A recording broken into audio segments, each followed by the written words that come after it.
thing, right? And this is like, let's just put it let's just put it in 2005 and go to Russia. It's modern day, but we'll go to Russia, and it just doesn't. It needs to be futuristic. Kazakhstan. It needs to be. It's nice. Yeah, It's very nice. It's very nice. Is my rollerball should have been the announcer as Borat. You die in game, great sacrifice.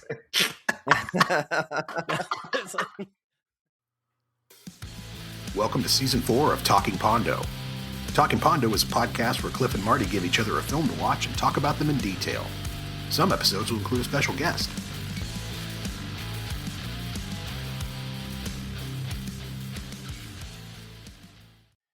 Joff takes up rollerblading will not be seen this week, so we may bring you cheesy barbed wire sound effects already in progress. Boing! Boing! Folks, listeners, I'm going to apologize up front for this episode. It'll probably be a pretty good one, but if you don't like to hear people bitch about movies, you might want to skip this one. Maybe it's just me. We'll get there. And it's not a repeat. You see that title and you go, Dragon. I'll let Cliff say the titles, but you'll see that title and be like, no, this is not. We are not covering the same two movies. But we do have a return guest who is coming back today to continue to explore these sagas with us. It's Derek Schlender back again. Derek Schlender. Welcome, buddy. Hey, guys. Thank you so much for having me. And I'm going to start this by using the two most quoted words of my life. I'm sorry. This was 100% my idea. So direct your hate to me. It is completely your fault. Clif and Marty, they were such gentlemen in allowing me to just kind of determine and dictate these movies. And oh boy, am I so sorry. And what time is the only resource we can't get back, and I've wasted quite a bit of yours. That is the truth. For the people who made these movies feel that way too. So I don't think the people who made these movies feel anything even remotely close to human emotion. What are these classics of cinema we watched, Cliff? I'm glad I own them. But okay, buddy. We have Dragonheart 2, A New Beginning, and the remake from 2002 of Rollerball. Thanks, Derek. You mean you really watched no intro both the same week?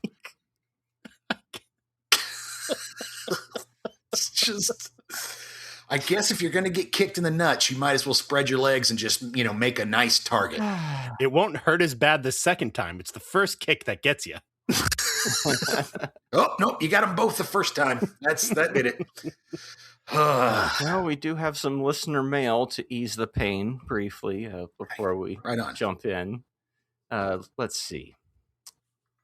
Wow, I'm just so shell-shocked over, first film. Fucking PTSD. I'm going to PTSD from fucking Rollerball. Chris Klein. And if I see that guy in person ever, I don't know what I'm going to do. I'm probably going to freak the fuck out. Poor Chris Klein. Poor Chris Klein. So the first piece of mail was from someone named Catherine Columby, and apparently she's from Canada. And he responds on our Strange Brew episode. Imagine that, saying, I love my pizza too, eh? You guys are great, eh? Give us a big smile, eh? And I'm not sure if she's just referring to the post of the Strange Brew post or if she actually listened. And then the other comment was from the Batman Blade episode, where Izzy T writes in again and says, I want to be mad at Marty about the Juggalo comment, but I do like Tim Burton and I'm also into clowns. But he redeemed himself by bringing up Hudson Hawk. And then my response was, well, I've always had many Juggalo friends. It's always been that way, as far back as public access, where there was the Juggalo show, and they loved us. They said, the reason we're down here is because we watched your show, and now we're down here taking family. So Juggalos for life, right? Hey, my state is honored to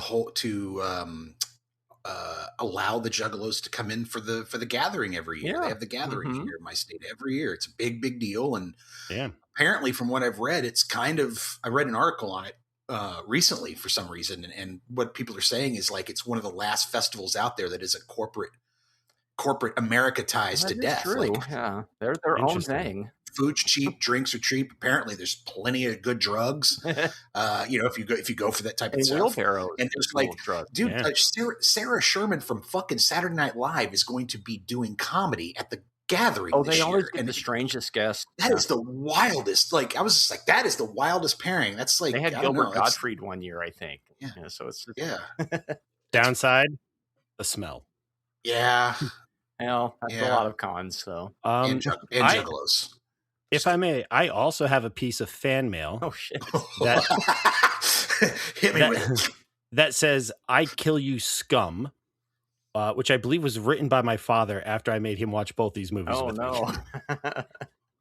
That's also a Simpsons joke, and pretty much for Dylan. He's our crossover demographic. You made your dad watch these movies? Wow. Spreading the pain. Yeah, man. I mean, my dad is why I watch Hackers. He called them like bad movies. He's the whole reason that like I watch I'll watch a good movie with Angelina Jolie. Oh, dude. Oh, so I had never seen that movie until earlier this year. That's a whole nother story. Yes, you're right. You're absolutely right. The skateboard handoff of the Davis is my favorite scene in any movie ever. I don't think I've ever seen anything like that. That shook me to my core, but that's a conversation for another time. Let's talk about movies that have less artistic value than a skateboard handoff. We already have two really bad movies on the show. We don't need a third one. So we usually let the guests decide what we're covering first. So what are Derek, pick your poison. Yeah. Oh, this is supposed to be that funny, but thank you. I know. I'm sorry. I think we got it. What I think we're going to do is we're going to do the inverse. So if people listen to them back to back, we had started with Dragon Quest, went to Rollerball. I think we'll start with Rollerball and with Dragon Quest. Okay. So perfect. Yeah, wow, so Rollerball. Starting with Rollerball. Okay. The remake. Oh, the remake. Yes, not the other one. But talk about director jail. What is Rollerball? 2002.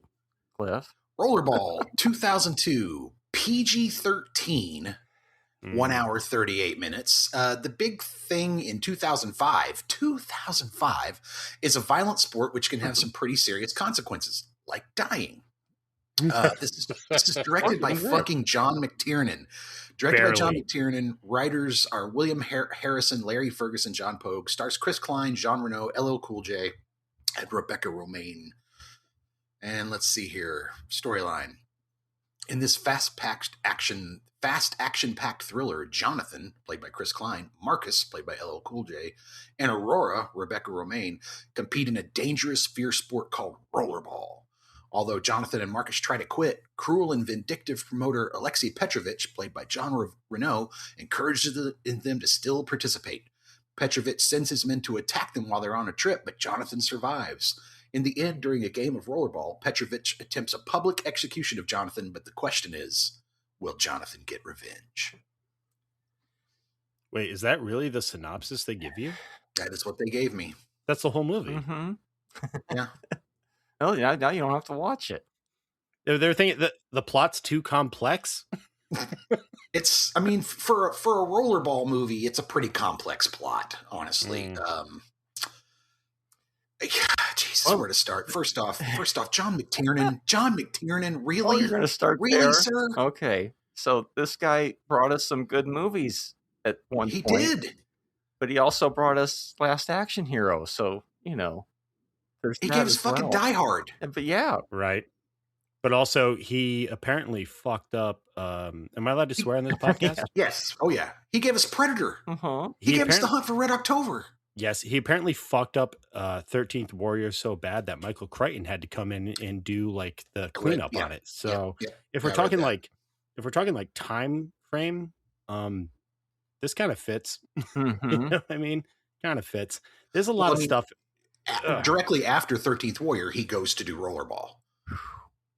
Yeah. So it's like And from what I read, they had a great script. Like the writer, I heard that too. They had written a really, really great script, and like the Hollywood executives were like, this is fucking great. It makes, what they said was, what I read was like, some of the questions that were unanswered from the original Rollerball are answered in this new script, right? Like it was a continuation of the world, that whole deal, and they were wrapping up. And McTiernan gets the script, he's like, fuck that, rewriting it, and just rewrites it, puts it in 2005, gives it this, you know, that fucking skateboard sled shit in San Francisco. Fucking Jesus, dude. It's like, and this is the era of extreme, where everything was fucking extreme. Mountain Dew, Doritos, fucking Taco Bell, everything was fucking extreme. Hey man, you almost got me killed. I wish the whole movie had been like that opening scene. I would have been laughing through the whole thing instead of being like, oh no, now we've entered the mind-crushingly boring part of the movie. I mean, I still laughed a little bit, though. Yeah, I mean, if you watch here's what I'll say. If you go into this movie and you like bad movies, right? If you get off on bad movies and like bad scenes and things like that, you'll really dig this. You'll love it. This is ripe for riff tracks to take. Yeah, where is the riff tracks is what I was thinking. Yeah, this is completely ripe to be taken. Train wreck. You can't stop staring at it. Completely, yeah. Well, they killed themselves 30 minutes in, so there's still like another hour that like is just static riff track. They tried their best. I found the cure for insomnia, guys. You want to know what it is? It's Chris Klein and LL Cool J. Take one of each, and then just you'll wake up in the morning refreshed. LL Quaalude. Don't remember a thing. Even the opening credits were bad. It was like, oh man, it's telling you, you know. But you want to talk about John McTiernan? This movie was so bad. He went to federal prison for a year because of this movie. Well, not because of his directing ability. No, but it's still because he probably violated some kind of human rights. It ended up being directly like related people watch it to this film because the executors were like, no, you have to reshoot. We got to get this thing to a PG-13. You're making all these bad decisions. The original ending where Chris Kine lives and takes Rollerball to America is a stupid ending. We're cutting. It's a great ending. Apparently, the test screening got booed. Where is this work print of the R-rated version that's like a half hour longer? If you really want the pain, I'd love to see it. Yeah, I'd love to see it. He hired. I think that's. Oh, go ahead. Yeah. Oh no, I was going to say so one of the most obvious editing choices is taking shadows over Rebecca Romaine's boobs, which, by the way, they did a poor job at best. We can still kind of see them. You can see them, yeah. But then some of the other things I read was like some of the violence, like every time people were getting hit, it was supposed to be like blood extreme, and and instead we're seeing like seltzer water, and that's like, well, it's supposed to be sweat, right? Yeah, I have like kind of mixed feelings about that because the original Rollerball, which we covered to great success, part of the fun of that was the cinematography. Like as we discussed, they hired the Olympic hockey team to film actual Rollerball sequences, and it looks amazing. We have an idea what's going on. We don't need the blood. The blood at the end is the part where we're like, oh, that's the escalation. So starting with the R rating and trying to engineer backwards, I think is probably a mistake for them. But also, one of the biggest problems I have with this is like they made what were very simple rules in the first Rollerball absolutely bonkers in this one. Like, why is everything in a figure 8 configuration? Like, that doesn't make any sense. The cord is weird, and like when you have to do the rabbit hole. Yeah, you got to do the rabbit hole and go up to the top, and then drop back down, and then the motorcycles come in, and then a clown appears and does a juggling act. Well, like I was saying, this movie was so bad that he went to federal prison for a year. Why?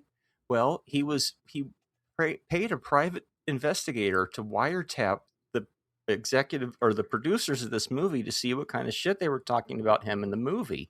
And then when the FBI asked him if he did it, he lied to them. So then he went to jail for a year. Why? Because he made this fucking Rollerball movie. I mean, there's more to it than that, but it's like, wow, I knew this movie was bad. I didn't know it was that bad. And that didn't even happen until about 2013. So this had been going on for a while. This thing followed him around like a bad stank.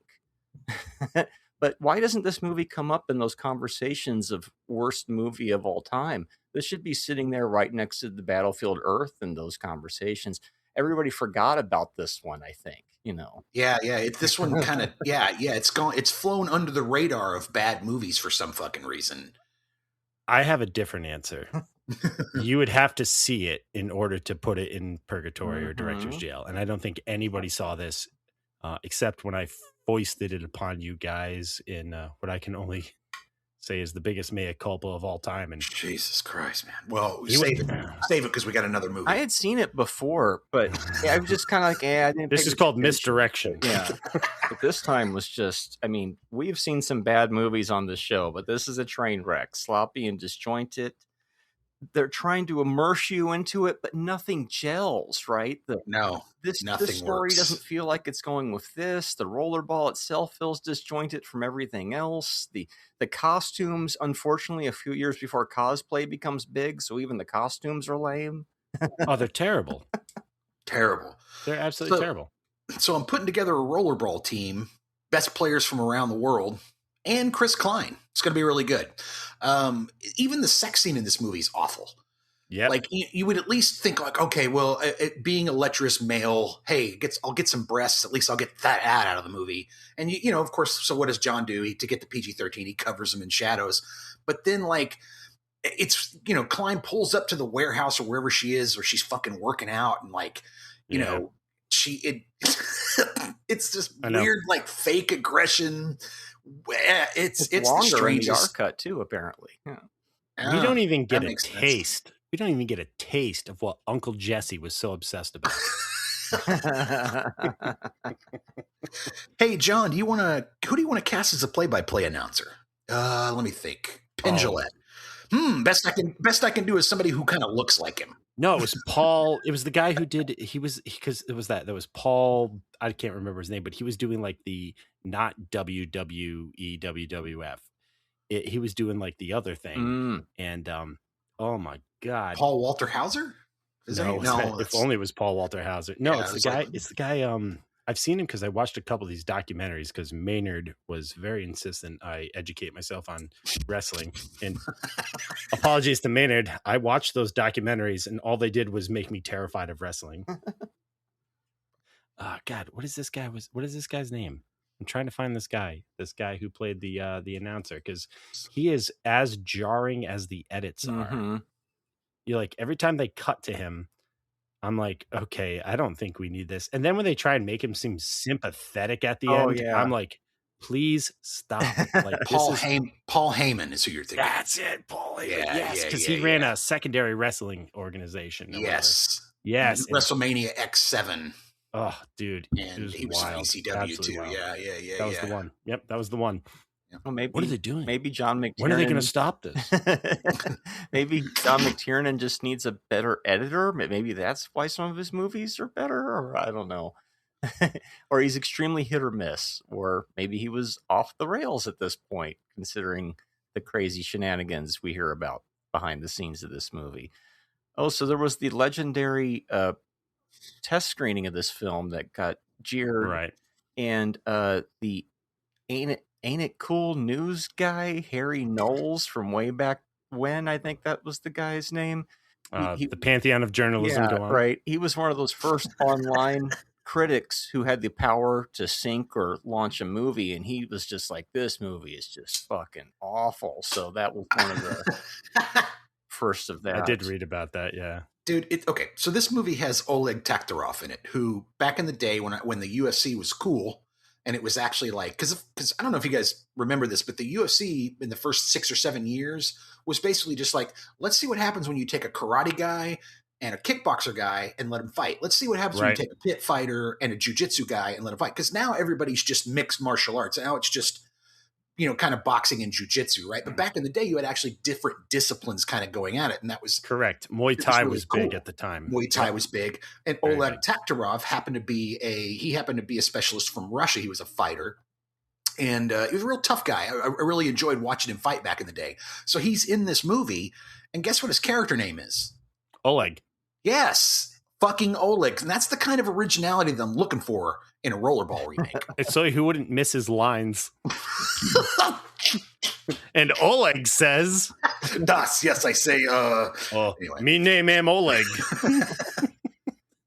The author of the book, the author of the Rollerball book was quoted as saying something like, I have not seen the Rollerball remake, and nor do I have any desire to watch the Rollerball remake. Something along those lines. Yeah, and then he said, James Caan must be pretty old. Look what they did to my boy. You know. Look what they did to my boy. Yeah. Rollerball on the causeway. Oh, shit. Oh, shot by fucking Pink and Slipknot. Dude, the Slipknot thing, right? Pink Knot. Pink is in it. Pink Knot. Slip Pink. Enough about Pink Slip. Pink Knot is butt stuff, guys. Oh no. So, anyways, dude, the Pink in the background, I was like, what am I watching? And then Slipknot shows up and they loop it. Mm-hmm. And I was like, what are you doing? And I was like, so I had to look it up, and it turns out it was just they kind of like CGI'd in that. And this reminds me a lot of like Triple X, right? This movie feels very like Triple X, where they had like Rammstein, right, playing at the beginning, and it's like, who's the American Rammstein? Slipknot. We want the movie to be cool and edgy, like Triple and X Pink. or Fast and the Furious, and it's just not. Fast and the Pink. No, it's a different thing. Did one player pick up a teammate and use them to knock over two opposing players? Yes, they pick up, did. And they pick up the. It's like she's not even that big of a girl. Like you would think her legs would break, because some of these guys they establish are giants, massive. Yeah, right? Like they kill fucking what's his name, Doofus, Baby Huey. Yeah, Baby Huey. Yeah, Lenny from Of Mice as Men. Yeah, basically. Yeah. Yeah. Are you going to roar for us? Roar! Oh, you've done a great job, buddy. Oh, stupid. You can tell. I can't believe this movie is less, like, it is so much shorter than the James Caan one, but it took more of my life. It did. Oh, dude, it's a trial to get through. Mm-hmm. You have to really force yourself to pay attention. You have to force yourself to watch, because my mind is drifting. Mm-hmm. I'm grabbing my phone and having to put it down, and I'm checking my watch. Like, how fucking long has this thing been on? 20 minutes. And 20 minutes, dude. And at least at one point, I was like, okay, what do Rebecca Main's boobs actually look like? You know, it's like my phone's like, Derek, please, you already Googled this.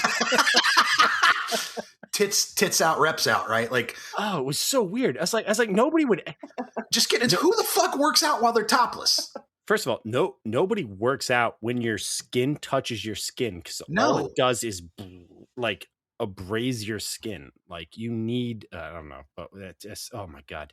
I couldn't believe this movie. I really couldn't believe I was watching this movie. And then they're like, Jean Reno is like friggin' Russian oligarch. And I was like, no, he's not. He's the guy who made sure the American Godzilla didn't go completely tits up. He's the guy that protected that little girl and tried to teach her how to be a hit woman. Oh, I know. The Professional, such a weird movie. But yeah, no, I was like, what is going on? Made by a very weird guy. He just wants to bring his sport to America. That's all. And if a couple of people get bloodied up along the way, it's good for the ratings, right? It doesn't even make sense. Yeah. Look at the ratings when somebody dies. Let's do that again. Holy shit. Mm-hmm. It's like there was a kernel of a good movie hiding in there somewhere, and they just couldn't get out of their own way to get to it. Yeah, they did it in the 70s. Well, it was a great movie. But, you know, they could have modernized it, and it could have been interesting. Right? Sure. That's the saddest part. AOL.com presents Rollerball. I think the big problem is that they tried to make it. The first problem is the original Rollerball is set in the future. Mm-hmm. It is a kind of a dystopian thing, right? And this is like, let's just put it in 2005 and go to Russia. It's modern day, but we'll go to Russia, you know, and it just doesn't. It needs to be futuristic. Kazakhstan. It needs to be. It's nice. Yeah, it's very nice. It's very nice. Is my Rollerball should have been the announcer as Borat. You die in game, great sacrifice. It was frustrating to watch though, because like, I mean, like there's a lot more of this that I think is clear versus the original Rollerball, especially in terms of like, well, it turns out if people get brutalized, we get increased ratings, which means increased. because that doesn't happen in the original. They're just like, we got to kill Jonathan because he's the face of the sport. That'd be like if like the Patriots were doing an NFL run and a ref pulls out a gun and shoots Tom Brady. It's like, your fault, audience. No, it's like, it doesn't make a lot of sense. But at least in this one, it made some narrative sense. Just had a flashback to the opening of Last Boy Scout. Sorry. Oh yeah, you're right. That does happen. Oh my God, what a terrible, terrible time for you. And again, I'll use my two favorite words. I'm sorry. But it is frustrating because the structure of everything is so much more clear in this one, except the fucking game. Yeah. Like somehow they took a very simple, you move in a circle game and made us like, well, now it's a figure 8. Now we can cut whatever we want. And it's like, it feels like a lazy editing choice because, like I said, when we talked about it in the original discussion about Rollerball, using the Olympic cameraman, actually having an established set of rules, knowing where to shoot, how to shoot, when to shoot, all those scenes are amazing, you know? And so when you see blood at the end, you're like, uh-oh, this is really going off the rails. This doesn't have anything even approaching that level of coherency. You're like, no. Oh, we found your car. What was it doing in like the Revolution District? Essentially, it's like, well, how'd you know it's the Revolution District?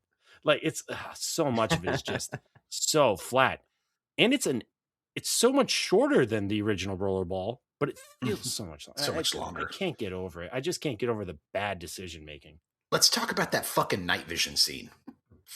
That green ass, I hate 10 minutes of just, and from what I read is they tried to shoot it as night vision and they failed. They didn't have the camera gear to do it properly. So McTiernan's like, just put a green tinge over everything. Go ahead. Process green, just process it green. That's horrible. So it's just god awful. It looks terrible. He really, he shit the bed on this movie. He really, really shit the bed on this one. This is way worse than the 13th Warrior. I like the 13th Warrior, actually. I do too, but it turns out a lot of what we like is from Crichton. Right, that makes sense. That makes sense. But for the guy who did Predator and Die Hard and some of these really great action movies to do this is just like, dude, somebody needs to put you you need a producer who can keep you contained. You need someone who can tell you no. And they shot it in 2000 and it, then there was a whole bunch of reshoots and then it finally limped out in 2002. But yeah, a lot of problems and a whopping 3% on Rotten Tomatoes. Wow, that's 3% higher than it deserves. There's a 5% margin of error, so it could be negative too. My favorite and least favorite part in equal measure is where LL Cool J jumps the bridge and then they shoot him. Yes. And then all of a sudden I'm like, okay. And then the bike just goes sideways. And I was like, first of all, I don't care how powerful you are as a entertainment sport. You just shot an American citizen on foreign soil. This whole thing's coming. And this is just after 9/11. The hammer of God is coming down on you people. Oh, that's and they're like, what happened to LL Cool J? That like somebody actually asked, what happened to like, what's his name? I don't remember his name, but it's like, what happened to him? You guys were always so close. He's like, he's just kind of like Marcus. Like, what happened to Marcus? Marcus. He's like, and he just goes like, Marcus is okay. Marcus is not okay. Jesus Christ. When you're talking about the whole point is getting eyes on the sport, you can't just ignore the fact that like the captain of the team disappeared. Yeah. It's so ridiculous. I had such a bad time with this movie. I really had a bad time with it. I mean, Klein at the end, he sacrifices himself like Jesus. He's Jesus Klein. It's and then you get the Jonathan chant, and it's so and that's the new ending. Yeah, the original ending where he wins the game and goes to America, and he's a part owner in the sport now, and he's like, I'm gonna keep playing rollerball, yay! That was the original ending, not this revolution thing they tacked on. Wild. Where you're getting laid, Jonathan. The end. We can finally have sex in a bed. He doesn't want that. You have to. I don't think she wants that. That's not what she's into. In her defense, she liked doing it in the sauna. Right. I was like, it's like, buddy, don't nitpick this too much. Yeah, take your wins where you can get them, pal. Yeah. This is McTiernan's second remake of a Norman Jewison film. Really? You guys know the first one? Thomas Crown Affair. Thomas Oh. Crown Affair. I did. Which know that. another God damn. remake is coming out as we speak, right? Yes, with Michael B. Yes, a Jordan, third I one. believe. Yeah. The timing. Yeah, interesting. So after It's going to be called the Thomas Crown Royal Affair.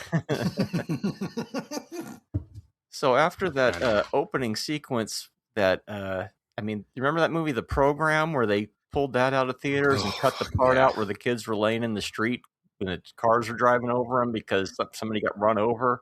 Well, nobody cared enough about Rollerball to remove that from the theaters before it's insane. It's just much like Derek pointed out, nobody saw it. Exactly. So that's, Yeah. And so right after that, he gets picked up by LL Cool J right off the street, Chris Klein. And then the big blurt of what the whole movie's about, right? Doesn't he just like, here's what the whole storyline is, man, and blah, blah, blah. Now you're going to go play that game. I'm not going to play that game. And then it's like, that's your only real story. And then it's just action. Yep. And then it's just like action and action and exposition from that point Don't on. you think And topless weightlifting. Don't you think they wanted Keanu, but they couldn't get Keanu, so they tried to make Chris Klein Keanu, and it just didn't work.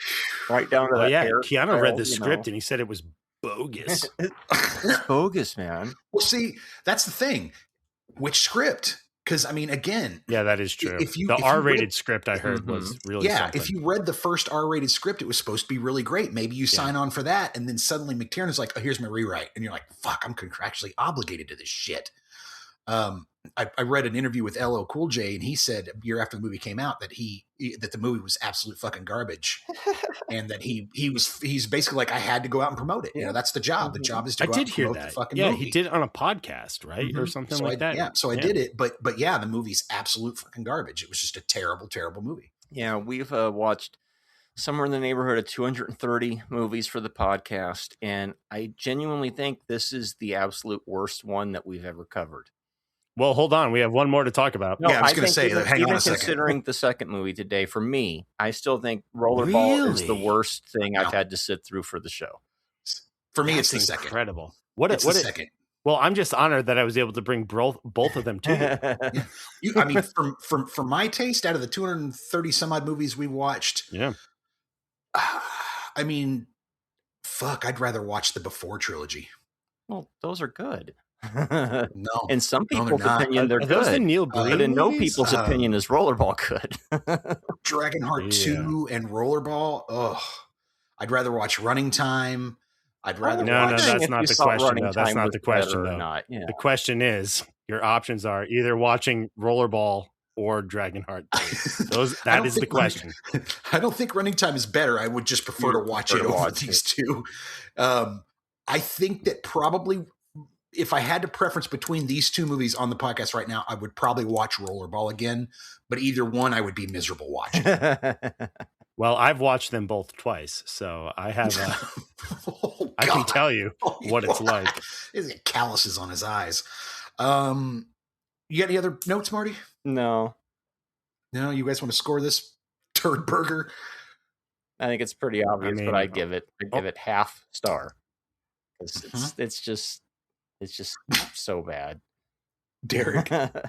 I mean, it doesn't even earn the R in roller, so I don't know what that means. I would give this, if this was like a Leonard Maltin film guide, I would give it the half star simply because technically they put something on film, especially when you compare it though to the original. All that nuance is just gone. Yeah, it is. Yeah. It is hard to watch. Yeah. I had no fun doing it. My father and I watched it together, and we were just sitting there. And he's like, I'm not on the podcast. I was like, you can leave. Did he punch you? Because I mean, he tried. He's very short. I mean, like, I'd have to get him a step stool to reach my face, but it's fine. No, it was. I when I saw Slipknot show up and then they re-looped the footage, I was like, oh my god, they really tried to be Triple X. And I'm not even sure when Triple X came out. This may have come out before Triple X. I don't think it did, but I don't know. I don't know. It's definitely during that era of extreme. Yeah, I hated it. I did too. I'm going to go half a star, but I'm only going half star for the boobs. I think that's the only redeemable thing in the film. You mean Chris Klein? Yeah. He's the boob. Yeah. I'm being silly and kind of crass, but half star. It's just not a good movie. It's not something you want to watch. Again, though, I'll say this to you, viewer: if you really enjoy digging into bad movies, an extra thing, if you haven't seen this one, you'll like it. Yeah, you'll enjoy it. It's bad, but it's boring, not so bad that it overcomes itself and becomes good. No, correct. It's not like Miami Connection or Samurai Cop or any of those, those classics. I will say this, dear listener, every time you're confused as to what the rules are of the game, you take a shot. You don't even have to worry about the plot because you'll be passed out drunk early. It's terrible.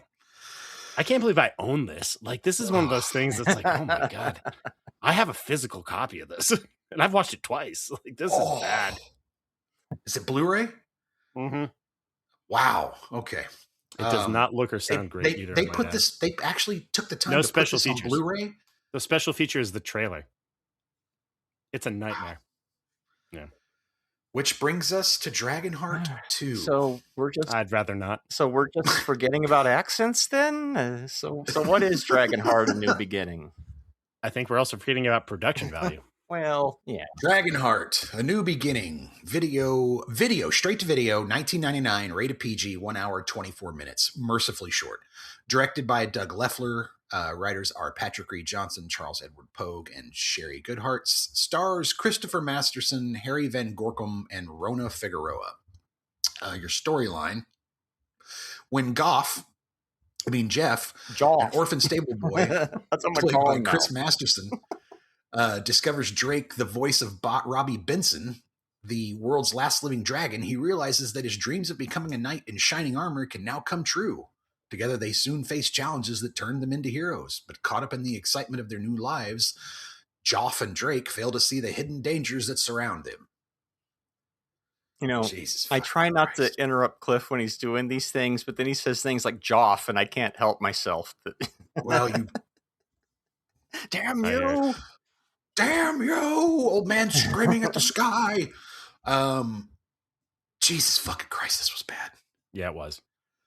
Dragon, two hearts. Talking about one dragon. Two dragons, but two just hearts. 2 hearts. 2 hearts living in just one dragon. That's it. Yeah, that's the one. That's it. Well done. Oh, Jeff the stable boy. That's my first note is just groan. Just groan. And it's a sequel. Because this is how we're going to start this thing? Old Dennis Quaid, played by somebody else, shows up and finds an egg. There's another dragon. The Dennis Quaid, by the way, the fake Dennis Quaid is played by the bad guy. It's him just in makeup. Well, that makes sense. That makes sense. It's a made for TV or made for video, not made for TV. You almost think it's made for coloring book, like a pilot for a TV show that never happened. But no, it was just a direct to video because back then that's how. They don't make them like this anymore. This was just a programmer hitting the beats, kids movie, direct to video. I bet by the time we get to Dragonheart 3, 4, and 5, which were made in the last 10 years, I suspect those probably have more of that modern dragon movie than this one's of that, a relic of the made for video movies that are just, they don't do them like this anymore because it's antiquated. But this is just a simple little a kid's movie. I think this is meant for like ages 8 to 10. And if you're older than that, you're probably going to be like us going, what the fuck am I looking at? But if you're 8 years old in 1999, you might have been mildly amused by this for 90 minutes. I mean, I've seen worse. I don't know. I don't think any child could watch this and walk away with joy. I want to be like Joff. Mm-hmm. You look like Joff the stable boy, and you look like a bucket of shit. You look like Malcolm in the Middle. Did that reboot ever come out? I mean, because I realized halfway through that this was the older brother on Malcolm in the Middle. Dragons are unfair. Mom, something's wrong with my copy of Mulan.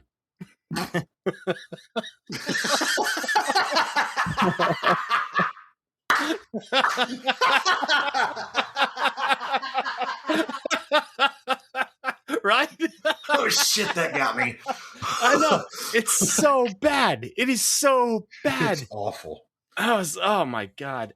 This is the same director who wrote Steel Dawn with Patrick Swayze, by the way. So that'll give you an idea of the level of. Well, the director is kind of interesting because he was the first unit or the first assistant director or second unit photography. I forget which, but he worked on Army of Darkness.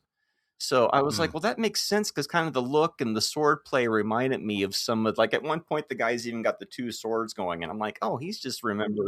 In the Village. Yeah, when he worked on. Okay, that makes sense. So I was like, well, that's kind of weird. Actually, that does look like that a little bit. Yeah, like it. Well, also, it's a isn't this Rafaela De Laurentiis? It's a De Laurentiis production. It's definitely a De Laurentiis production too. Yeah, she did that first one too. I mean, yes. The first one, I bet you feel like a real piece of shit for not liking the first one now. Oh, I'm a heretic. I like this more than the first one. No way. God, what? I thought this Explain was why, please. Explain yourself. Well, I also appreciated that it wasn't very cynical like a lot of movies are nowadays, or gross or message filled. It was just kind of this innocuous kids movie. Right. So I just kind of looked at it like that and was like, I never want to watch it again, but it didn't really cause me a lot of pain. It was just kind of, like the Christmas Dragon or something. It was. I had the completely different viewing experience. I groaned and bitched loudly throughout this entire movie. Even my wife was like, "The fuck are you yelling at?" I'm like, "This fucking movie I'm watching. This is god awful." It had the doddering old king trope again, where the king is stupid because he's being drugged. Yes. How many times have we seen he's being drugged? How many times have we seen it?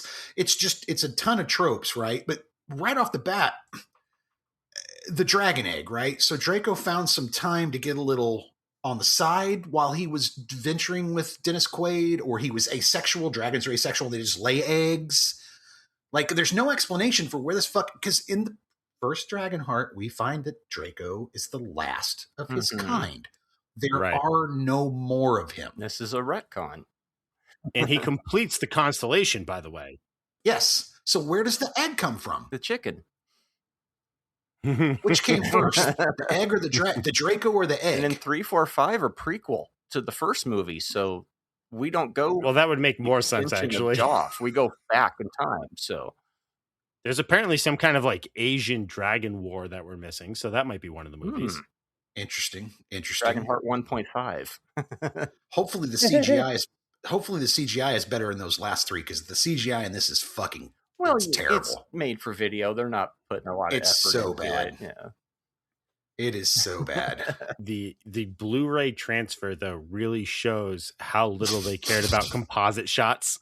Because suddenly you're like, all right, it doesn't look great. But then all of a sudden it cuts to, like, you can't even see what's happening. And then a CGI dragon lands in the background. I'm like, oh, your composite shots so are I got to watch the full frame DVD presentation. You got to see the newly released widescreen finally on Blu-ray, which adds so much more to the movie. Yeah, I have the DVD I bought the 5-disc Blu-ray. after you guys really took me to task on the first Dragonheart. Which I still say is a pretty good movie. I like it.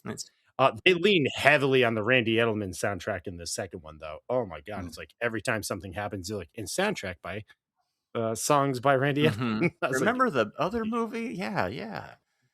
I think I do. And we just watched Excalibur, and there's a whole part in that you must speak the truth when you're at the table. Well, in this movie, you must speak the truth when you're in the kingdom. They're just stealing from everything. Yeah. Wear your cloaks.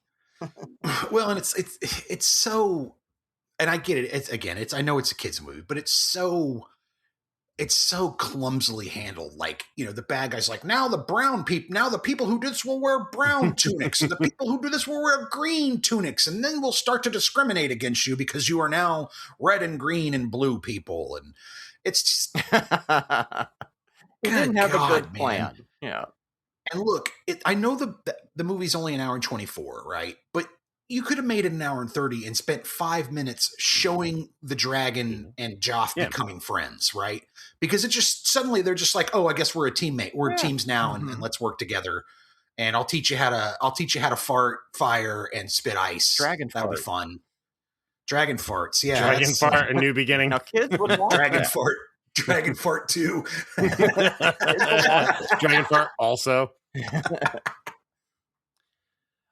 There are so many problems I have with this movie. I don't even know where to start. Like, to the point where I almost think it's genius now. Like, it's like, what is popular?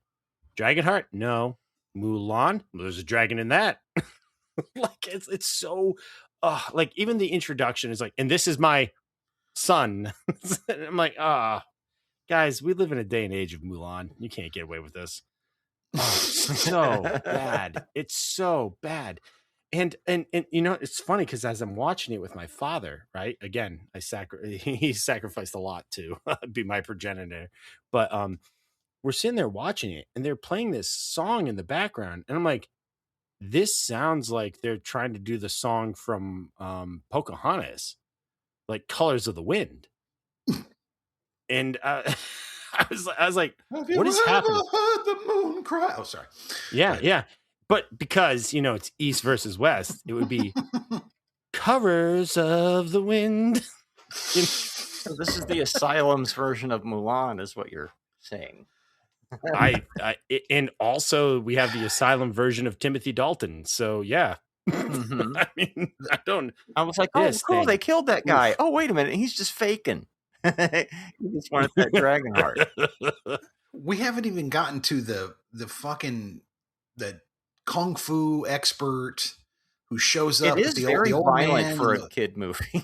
The kung fu's terrible. It's really, really bad choreography, and it's there's no kung fu in the first one. What's that? He pops up an umbrella and starts fighting with an umbrella, and I may point out 0 mogwai in his cart. Yeah, that's a bummer. Yeah. That's a bummer. I can only handle one magical creature in this movie. Dude, when they make the dragon look in the face and she's got a crossbow thing, I was like, what are we doing? It's like we could have been over. God. The movie could have been over early, but she didn't make that shot, Yeah, where was Kevin Sorbo and Lucy Liu?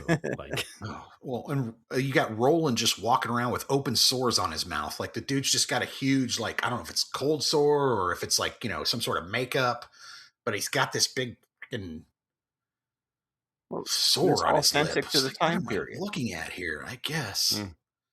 Yikes! There's a line in this movie that says, "You deserve special attention, my boy." Yikes! Almost says yikes. Okay, yikes. He does say that. Yes, he does. He does, yikes. And then he's like, "And I'll train you personally in the way of the sword." Run, Joff, run. And are you kidding? Joff was an old maid at 16 at that point. Unwed. Right? In that time period.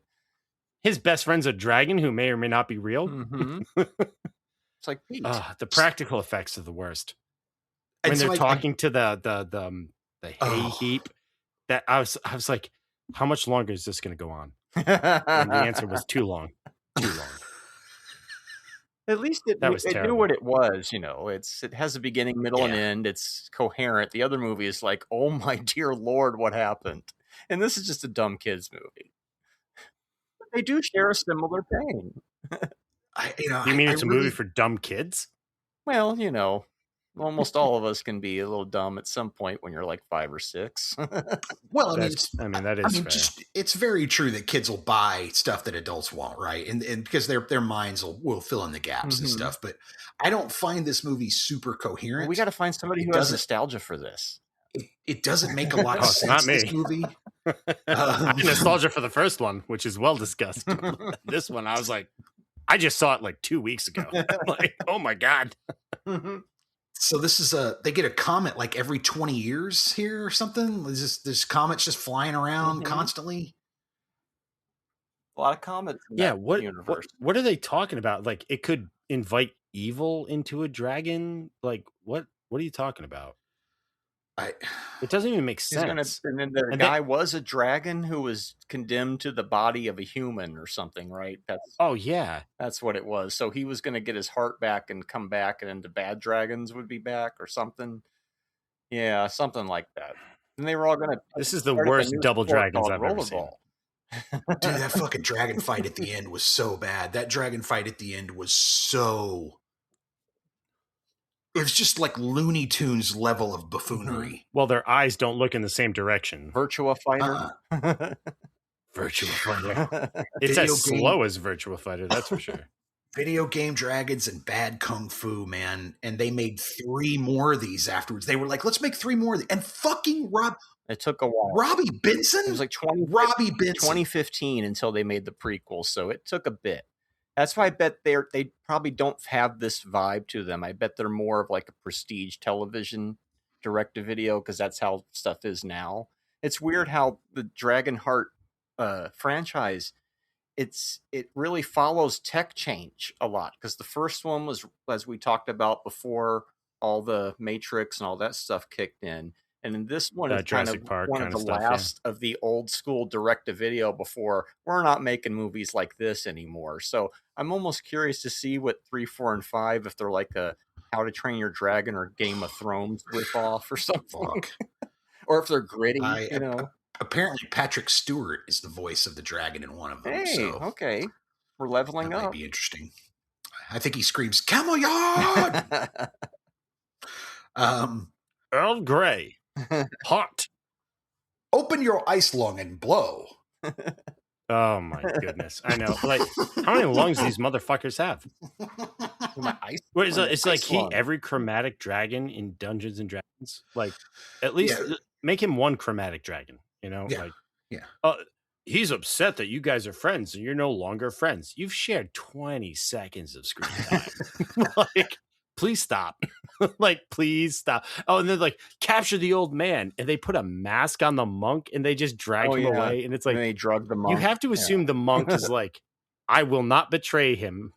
Because otherwise there's no fucking way. Oh my God, I hate this movie. So what rule book are we using today? We're playing by Dragonheart, A New Beginning Edition 2.0, or the chromatic lung. Oh shit. Oh, okay. So that's the one with all the goofy powers and all. I'm playing as the monk. That's the one where they nerfed the rules. And by the way, Dragonheart, we get it, movie. We get it. The bad guy's a great swordsman. We get it. Okay, we get it. No, not that great. I watched him. I mean, but compared to everybody else, right? Like, I mean, it's just ambush. They make the bad guy out to be, and again, I get it. It's a kid's movie, but he's so surface. There's no levels to him. His reasoning is garbage. It's just, he's just a very shallow bad guy, right? One note. Right. Yeah, so one note. And just, there's nothing else to him other than, I'm a shithead. Why? Why? What's going on? Tell us a little bit about yourself. Dragon. Because I'm a dragon. We can't tell you that before. Now, you watched it twice. Is there any hint of him being something other than human before it's revealed?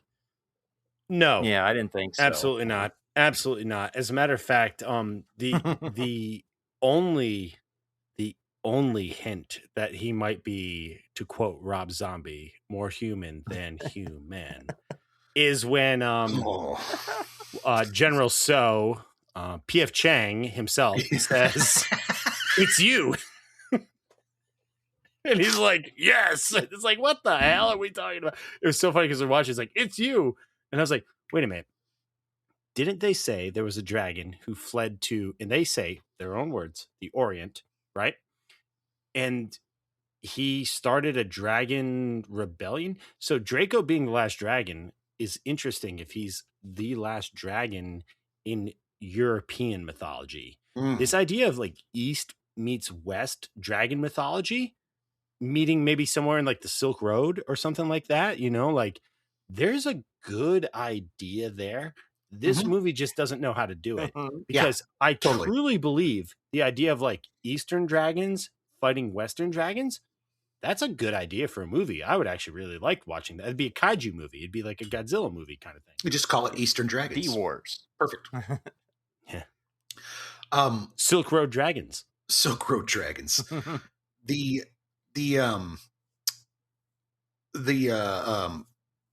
movie is so bad, but it feels, like you said, it's like a kid's movie, and it feels almost like it's like Joff and Drake coming up next, right after iCarly on Disney. It just feels Universal action pack. Just completely neutered, and like a lot of that that 90s and that early 2000s Disney fare that was out there, which was just this mundane kind of boring programmer. Yeah. Right? You know, just programmer. Yeah. It's not good. And he Lazy farted fire, fare. Marty. He farted fire. +2. Oh, that was Come terrible. on. +2 for farting. But it wasn't just a small fart. It destroyed an entire village. Mm-hmm. And all I kept thinking about was like, you remember in Game of Thrones where they're like, these are the bones of what your dragon ate. And they're like, oh my God, those are human bones. I'm like, I think George R.R. Martin stole a little bit from, no. Because that was, his books came out in the 90s. This came out like, in the 90s. I don't even know. Yeah. No, it was terrible. Absolutely terrible. And it had a terrible soundtrack. Like I said, Yeah, like they that was kept pretty doing bad. like this fucking Colors of the was Wind awful. thing that It just was kept awful. playing. It was off. It was shot. I believe it was shot in. We talked about A Hurry. goodness, we Dragonheart. And I think it was kind of shot in the same locations or whatever. Because it's definitely shot in Eastern Europe or in Europe. It's not an American film, from what I read. So I'm kind of fascinated by that. I wonder if they decided to go back to the same place. I haven't read up on that, but anyway. Had a big budget too for a it was like 11 million or something.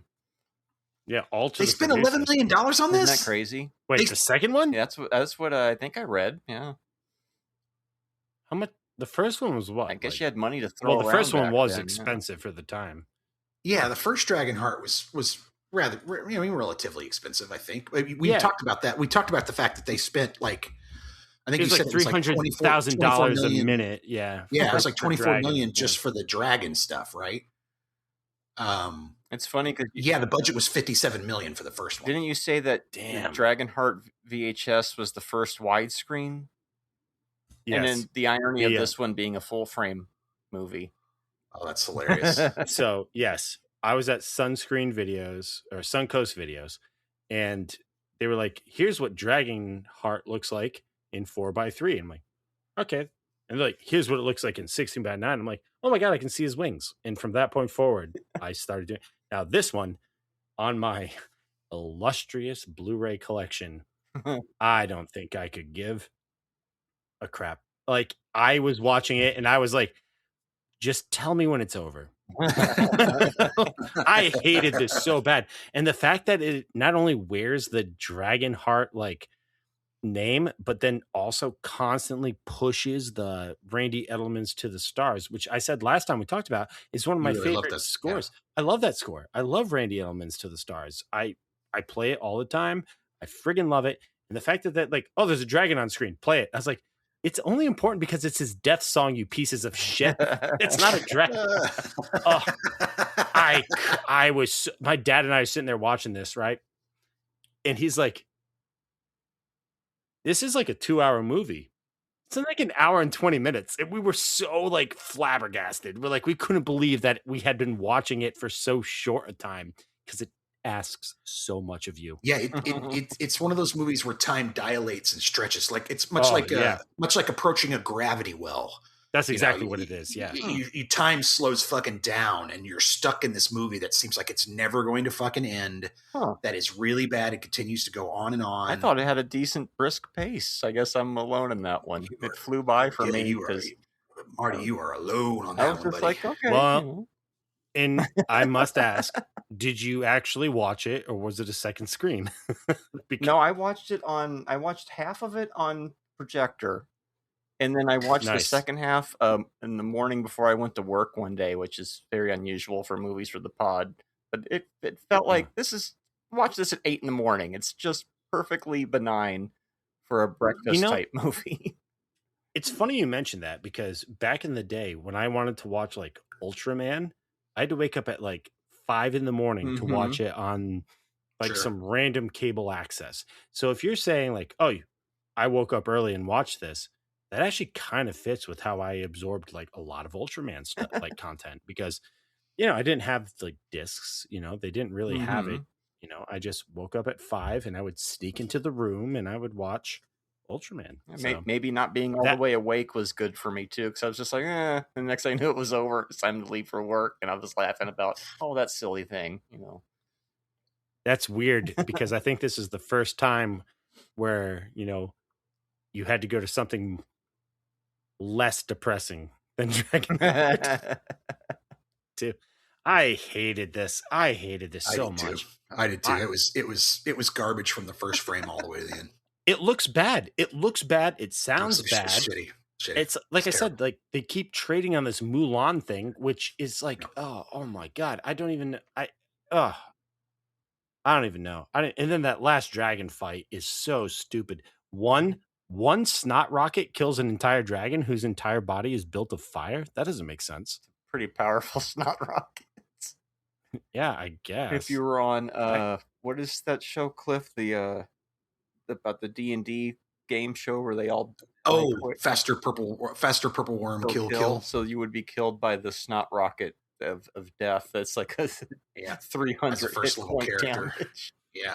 Well, it would depend though. Like ice attacks apply to your constitution. So if I were playing like a dwarf, I probably would not. See, now he's trying to figure out how to complete the mission and also die at the same time.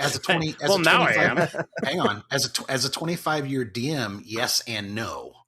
Right? So it depends on the type of ice. Is it like a cone of is it a cone of cold? Is it an ice boulder? Right. If it's like a slug, then you're going to take impact damage. You're going to take bludgeoning damage, and then it's probably going to explode. And you'll take, like 1d6, 1d8 of shrapnel damage on top. Because if you're talking about like cone of cold, that's an area of effect, which means it's probably a dex save.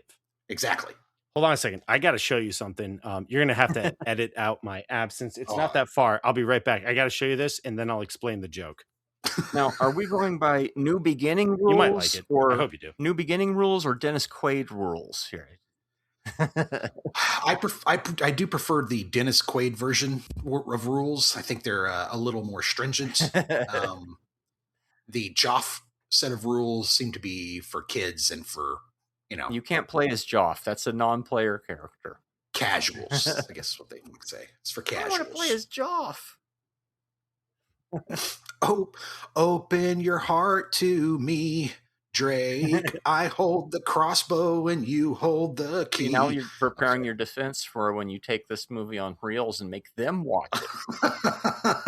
What? It was good. You guys are just cynical. I would have to betray so much of myself to be able to defend this movie. But then at the end of it, you go, haha, I really hate this movie. I was doing this on purpose. I may leave all this in because he did just say it was going to take just a second, and now he's literally tearing his whole house apart. We get to see it happen. You all we get to watch it. This is interesting, viewer. Oh, he's coming back. Okay, all right. God, I thought I disabled the camera following me. So it turns out the internals versus the AI do not work in the same capacity, which is very frustrating. That was the problem with the Rollerball remake. All right, so take a look at this shirt, right? Can you see it? Yep. It says poison. Can't do that. Poison the skeletons. Can't do that. You cannot poison skeletons. No. But we were playing Baldur's Gate 3. I was in my cups a little bit. I fucking love that game. Baldur's Gate 3 is great. So good. And I was playing like a Circle the Spore druid, right? High constitution, and I was poisoning everything. And suddenly like skeletons walk up and I try to poison them, and my brother goes, "What are you doing?" And I was like, "Oh God, you're right." But and then we started playing like Far Far West and like other games, and it turns out you can poison skeletons in other games, and so he made that shirt for me that says "Poison the skeletons" because you can't do it. You're not supposed to. You're not supposed to be able to poison skeletons. But no, there's nothing for Yeah. You could do like a stinking cloud or something will work because it gives effects, but there's effects being like in the cloud. obfuscation. But it's not not poisonous. I did that. I tried to do like a poison spell on skeletons in Baldur's Gate 3, and they were like, "They have no constitution. They have no organs." I'm like, "Oh yeah, right." What's that sound? It's the game laughing at you. Oh, it felt like it. Dylan and Casey, both my brothers were cracking up, and I was like, "I won't do it again, unless." So, anyways, so that's my D&D rant. That's great. In Dragonheart 3, there's a scene where they poison skeletons, as we'll discover. Now, wouldn't that would just be kind of bizarre if that ends up happening? What the hell are we going to pair with Dragonheart 3? There's no more Rollerball movies. Dragonheart 4. Ooh, you're gonna and 5. All 3 and just kill it all at once? That would be unprecedented. Well, we'll have to give this some thoughts. So the question is, Talking dragons. Talking dragons. Talking dragons. With like How to Train Imagine talking dragons. Well, that's what we'll do. Is we'll just we'll pair each movie with another dragon movie, and we can contrast and compare. There are what, 3? There's 3 more. Yeah. Yes, but there are the 3. What are they? The How to Train. How to Train. Yeah. Yeah, you could do How to Train. We could do D-Wars. There's a lot of different dragon stuff out there that we could do. Mm-hmm. But coming back to this, must we? What do you give it? I give it my lowest rating ever. 7 thumbs up. So it's a Homer Simpson joke, I believe. I give this the lowest rating I can give anything. Like, I have seen a lot of bad suits. I saw Jaws 2. You know, like Jaws 2 is a better sequel than Dragonheart 2, and that is for sure. I mean, we're setting the bar high, but at least one is recognizable. You know, like, I hate this movie. I hate this movie so much. I hated it. I literally groaned and bitched this entire movie. Oh, I set it up on the deck. My father and I, we set up the deck TV. We had our cigars. We had our beers. We were ready to watch a bad movie. I don't even think we finished our first beer. We just sat there in abject horror. It's so bad. It is so bad. I hated it. I hated the Mulan references. I hated the friggin' the end song that plays over the credits where it's that like, woman sings that song too. Apparently, the one from the movie. The only woman. And if I may be somewhat racist, as I recall, it was a takeout menu. Mugu Gai Pan General Sauce. But yeah, no, I hated it. I absolutely hated that movie. And I hate I hate that it's associated with the movie that I was so effusive in my defense last time. You know what I mean? Like, look what they did to my boy. Yeah, exactly. Massacred my boy. Half star for me. I give it a quarter or a 0 if I could, but half star. Terrible. Do the 0. Just do the 0. It earned it. It earned it. It looks cheap. It plays cheap. There's no satisfaction. There's nothing to grab onto in that movie for enjoyment at all. It's not. No. Even like I said, I thought, maybe the kung fu stuff in the old man will at least be kind of comedic or funny or well done. No. Yeah. East West, like Ming Tsai. No. Not happening. So, what about you, Marty? I give it a 2. It's fine. I'm not revisiting it again, but for movies from '99 that are direct to video aimed at like 7-year-olds, it's all right. Oh, there's so many better direct to video. Well, I'm sure there is, and those probably get 2.5 and 3. But I do have a follow-up question on your 2-star review. Now, does it earn 1 star because how much I hate it, and 1 star for how much Clif hates it, and that tickles you, and that gives it the 2 stars? Does it earn 1 star per person per hate? I couldn't believe what I was watching, if I'm being honest, the whole time. Like, they set up a lot of stuff. Remember when he's trying to fight like that night kid? Remember that? That goes nowhere. Yeah. That goes absolutely nowhere. The night training doesn't go anywhere. He's got his little training thing that he hits. He's got a kung fu dummy set up to train with. You know, dude, and he just spins it and he knocks people over. He's just smacking people with it. Yeah. Oh, what? John McTiernan should remake Dragonheart. Jesus, but I heard they are remaking or the rebooting Dragonheart, so there will be a 6th movie. It's going to go to the theaters. They're trying to go all the way back to like. You're making that up right now. So, no, that is true. Isn't that crazy? So we'll see if that actually comes to fruition. Is that true? Yeah. No, I think you're doing this just to just to see if I die live on stream. It's not a shtick, but yeah. I mean, Part 5 came out in 2020, so hasn't been that long. Dragonheart's not like it was never profitable. Oh my God, Dragonheart, a Megaforce story, 2025, and then Helena Bonham Carter was in Dragonheart Vengeance. Oh, one of the prequel sequels. Yeah.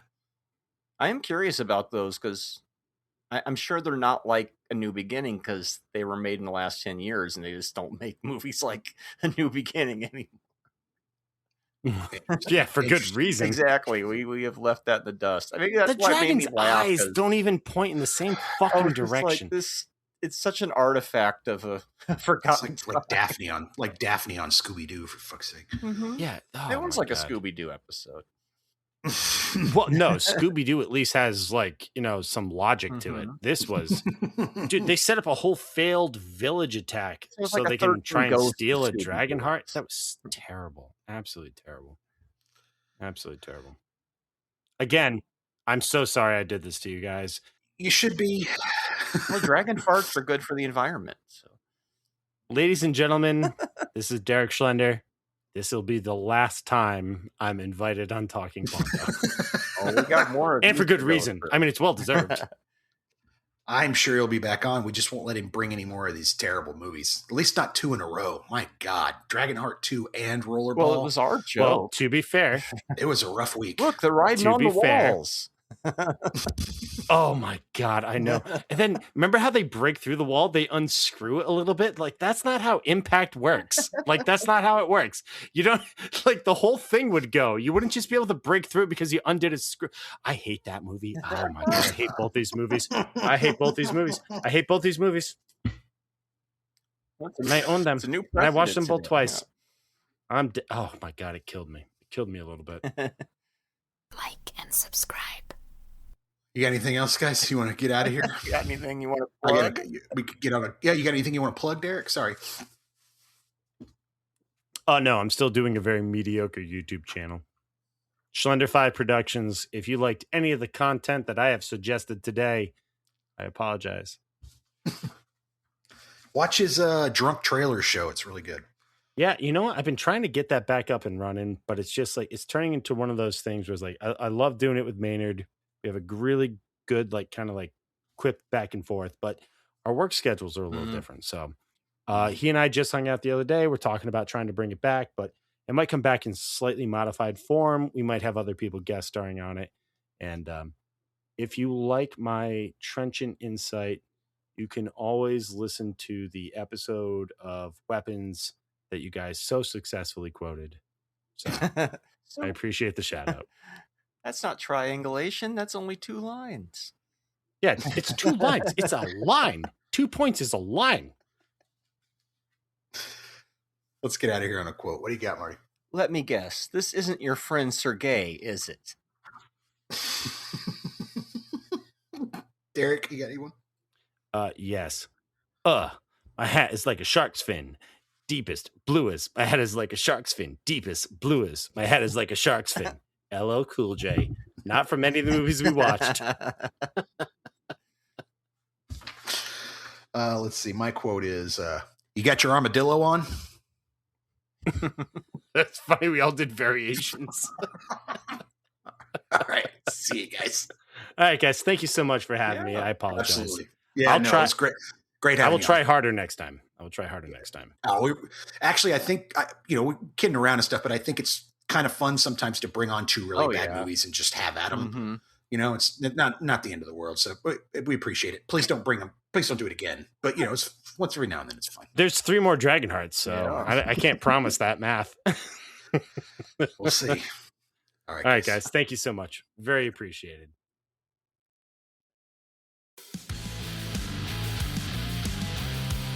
Don't miss an episode. Make sure you subscribe to the YouTube channel, give us a 5-star rating on Apple Podcasts, and keep listening to the show on the app of your choice. Do it now.